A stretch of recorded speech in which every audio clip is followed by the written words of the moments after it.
You ever feel like both men and women just don't respect you and it makes you feel like you're not good enough?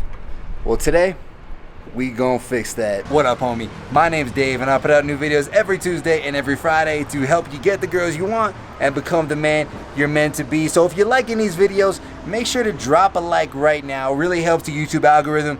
Helps make sure we're all gonna crush it and get the girls we want. Now, I'll be honest, man, if people don't respect you, it's gonna be real hard to attract beautiful women and to just achieve a general level of success in life. But there are a few main reasons why people will not respect you. And today we're gonna cover what those reasons are and show you how to get that respect back, because we must respect this house.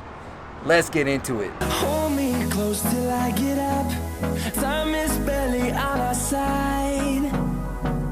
I don't wanna waste what's left. The storms we chase. Oh man, so one of the biggest things I joke about with your boy How to Beast nowadays is how so many motherfuckers out there, I'm talking about like 95% of people, are some unreliable motherfuckers. They show up late, they say they're gonna do something and they just don't do it.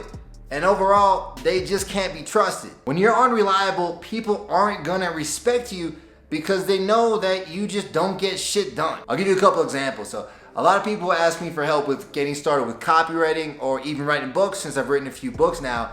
And I'll send them some info, try to help them out, and then I'll just never ever hear back from them again. A few years later, I might check in. They never written the book, they never applied any of the copywriting knowledge, and they're in the same exact place that they were back when I helped them. And even now, like, we'll work with people, we'll hire people, and they'll be reliable at first. Then all of a sudden, they'll just drop off the map and start making excuses about why they couldn't show up to a meeting or like why they couldn't get this done in time.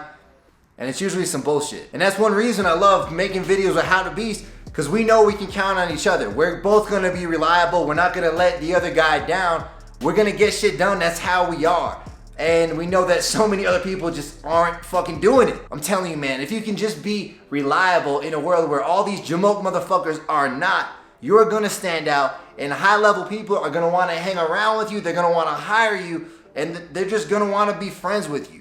So how do you be more reliable though? Well, for one, show up on time. I'm not talking about 5 minutes late, 10 minutes late. I'm talking about showing up right on fucking time, or even 5 or 10 minutes early. Show the other person that you respect their time. And also, if you say you're gonna do something, fucking do it. Like, I can remember one time I had a free coaching call with one of my buddies, and he was giving me some advice on a course I was thinking about making.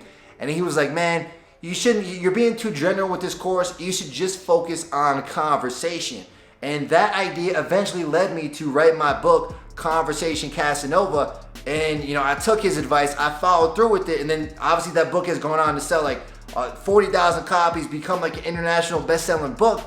And I've reached back out to him. I was like, bro, thank you so much for that help. Like, you know, you really made a huge difference in my life. And I showed him right then and there that, like, hey, I'm a reliable guy. Like, you reach out to help me, I'm gonna let you know. I'm gonna show my appreciation, and it's gonna be a good relationship. So yeah, that's how you get respect, and it's how you maintain those good relationships with those high-level people. New X, new X, new X, new X, new X on me right. New X, new X, new X, new X, new X on me right.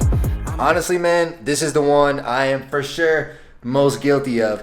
There's been a lot of times in my life where I've been all talk. You're in big trouble, though, pal. I eat pieces of shit like you for breakfast.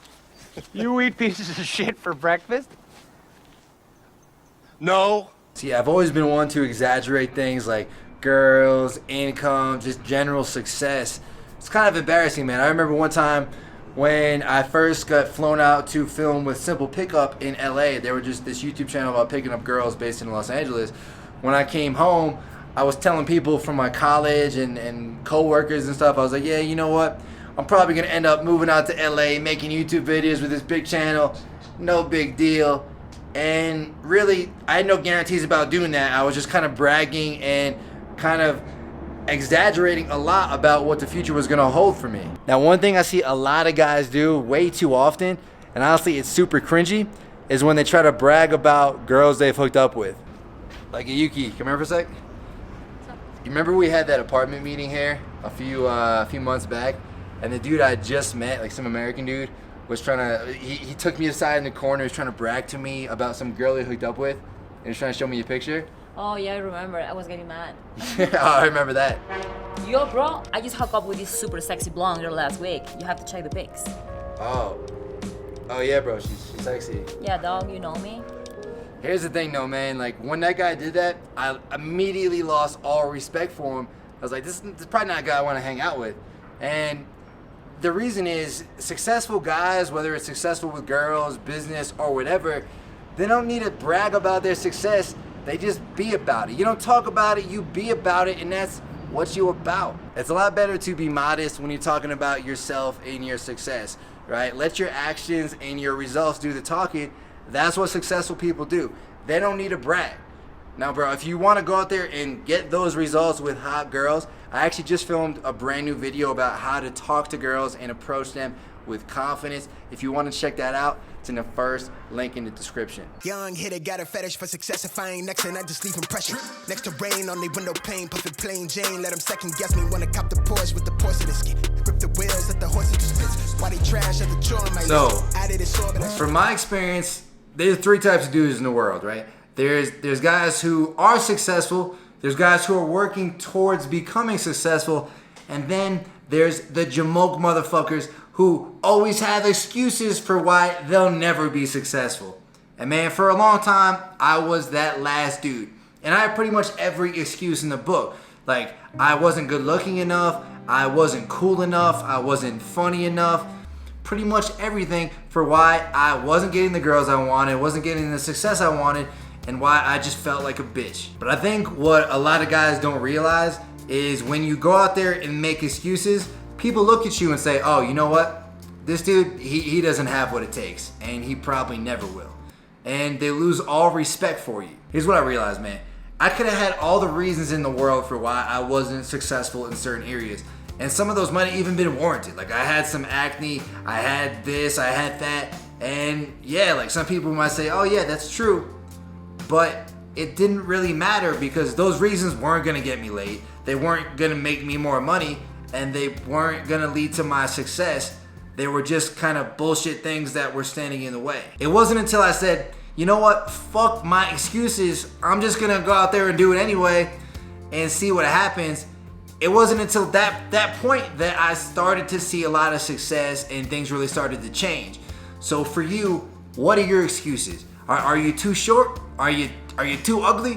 Well, what's going on there, bro? Instead of seeing these things as impossible obstacles to overcome, see them as like, hey, you know what? I might not be the best naturally good looking dude, but you know what? I'm gonna have the best fucking style, or I'm gonna have the best haircut, or I'm gonna have the best communication skills. Use it as a chip on your shoulder to be better so that instead of them being obstacles, you can plow through them, use them to kind of lift you up, walk over them, and make your shit happen. Cause an excuse ain't never gonna get you what you want. Nobody is ever gonna step in and be your hero and feel so bad for you that they just give you the world. You gotta take the fucking world. You gotta take what you want and make it happen for yourself. And if you can start doing that, you best believe people are gonna respect you. People are gonna look at you in a whole different light, and you're gonna start leveling up in every single area. I never wanna look back and wish I could have been. I'm never gonna regret the hours I've been putting in. Now, another super common thing I see a lot of guys struggle with is a lack of self-awareness. Now, when I say self-awareness, I'm talking about like understanding your own motivations and also understanding the way you make the people around you feel. This is another thing that I've definitely been guilty of. Like, I even remember a few years ago, like Dave from How to Beast called me out. He's like, man, like when you're at a restaurant, you don't, and the waiter comes over, you don't even help them like clear the plates. You kind of act like a dick about it. And I was like, man, really? I never even really realized it. Basically, he pointed out a blind spot for me. And now when I'm at a restaurant, of course, I try not to be a dick about it. I try to be helpful to the waiter and waitress to make it easy to kind of clear my spot. But I didn't realize that was a problem before. I've also been called out for talking about girls too much. Matter of fact, some of my friends have called me Dating Dave in the past because that's all I used to talk about. The beauty of all this though is that by people calling me out and me being open to the feedback, I've been able to become more and more self-aware. And sure, I'm sure I still have blind spots and dumb shit that I do, but it'll probably get pointed out to me over time, and I'm always correcting my behavior and becoming a little bit better and making the people around me feel better as a result. With all that in mind, if you want to become more self-aware, there's two things that you can do, right? First, if your friends give you feedback, be open to it instead of getting immediately defensive, right? Check your ego and think, oh, like maybe I actually do this, and make a concerted effort to improve on it. Listen, man, we all have blind spots, and it's honestly a blessing when somebody can point them out for us, because we might not have seen them on our own. And the second thing you can do is always be assessing yourself based on the feedback you get from your experiences. So if you go up and you talk to a girl, maybe you make some type of joke, like make a note of how it made her feel, or just how she felt generally in the interaction. Like, was she comfortable, was she uncomfortable? And use that feedback to improve your approach the next time. This is such a big thing, man, and the more self-aware you can become, the more friends you're gonna make, the easier it's gonna be to hang around with you, and the more people are gonna respect you. See me shining, they hating on me, they mean mugging, I let them down. She call me Poppy, I'm popping now. Hoes happy, I'm hopping now. Money. Let's be real, man. Nobody likes a hater. And I'm not just talking about YouTube comment haters, which if you're one of those, tell your mom I said hi. But a lot of people are haters in their daily life. Like, for example, maybe you know a guy who does pretty well with girls, and maybe when you're talking about him to your friends, say you might talk shit about the girls he gets with. Like, oh, like Cindy's not that pretty, or like she's kind of ditzy, or whatever. Or you might talk shit about him, and this is a pretty common thing, man, but if you really examine why you're doing it, it usually comes down to the fact that you're just trying to make yourself feel better. Buck Nasser, what can I say about that suit that hasn't already been said about Afghanistan? It looks bombed out and depleted. Instead of hating on some motherfucker that you don't know, or even feeling a little bit jealous or sour that one of your friends got a hot girl or like got the promotion or something like that, like if it's one of your friends, be grateful that they're doing well and realize like, hey, if they're doing well, you're gonna win too, because they're gonna feel better around you and everyone is gonna be leveling up. And if you're just generally hating, like maybe on YouTube or just on someone that you don't really know, then ask yourself like, what the fuck are you doing? Number one, why do you even have time to be hating? And number two, why aren't you doing more valuable shit with your time? Like going out there trying to create something, trying to create your own success. You shouldn't have time to be a hater. And when you are a hater, you're gonna lose a lot of respect from people. Now, bro, if you wanna start getting more respect right now, check out this video right here. It's gonna show you 5 alpha mindsets that are gonna help you get more girls and command respect. Other than that, you can also check out that video I mentioned before about how to talk to girls and approach them with confidence. That's the first link in the description. Let's keep it going. I'll see you there, homie.